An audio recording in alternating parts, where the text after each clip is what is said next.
This evening, the suspense is finally over. Revenue Secretary Sanjay Malhotra, he will succeed Shaktikanta Das as the RBI Governor. A 1990 batch IS officer from the Rajasthan cadre, Malhotra also holds a computer science degree from IIT Kanpur and a master's degree in public policy from America's Princeton University. He will take over as new RBI Governor on the 11th of December for a 3-year tenure.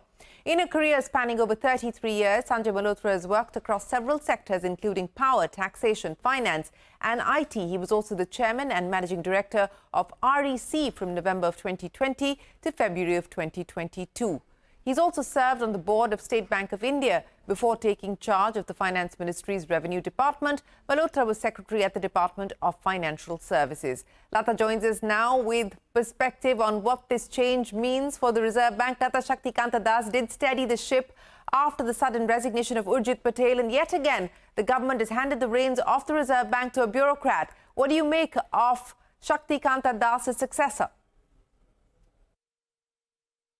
Well, Sanjay Malhotra definitely comes with a lot of pluses as well, because he's been in the Revenue Secretary's position for the past, 3-4 years. He knows the cash flow of the government. To that extent, he'll understand where things are getting stuck. He would have, of course, friends in the ministry. And so, coordination between North Block and Mint Street will not be very tough. Also a technocrat, IIT Kanpur, and at a time when the world is moving towards using of AI and ML, and the Reserve Bank is doing a great job of it at its technological hub in Bengaluru, he will come with an open mind and an ability to grasp this and grab the opportunity. So those are the pluses that Sanjay Malhotra comes with. He, of course, has some challenges.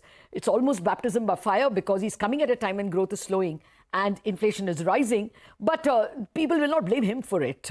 It's just that he's coming at a slightly tricky time for the government and for the Reserve Bank, but perhaps the market will expect a rate cut, since he will understand it from the government point of view. So the markets will react positively to the appointment of Sanjay Malhotra. The big question for me is, who will be his vice captain? Michael Patra, who was the vice captain to RBI Governor Shaktikanta Das so far, is also due to end his term in January. And the post has already been advertised. Now the government and the RBI have many options. One would be to continue Mr. Patra for a little longer, or they could, of course, upgrade Dr. Rajiv Ranjan, who has already served the MPC as a member for the last 4 or 5 policies. To look for an external candidate of the caliber of Michael Patra will not be very easy, who also understands the mechanics of public policy. So that will be Sanjay Malhotra's big challenge, but he will be in on the appointment. So perhaps he can have his way and get a cohesive team.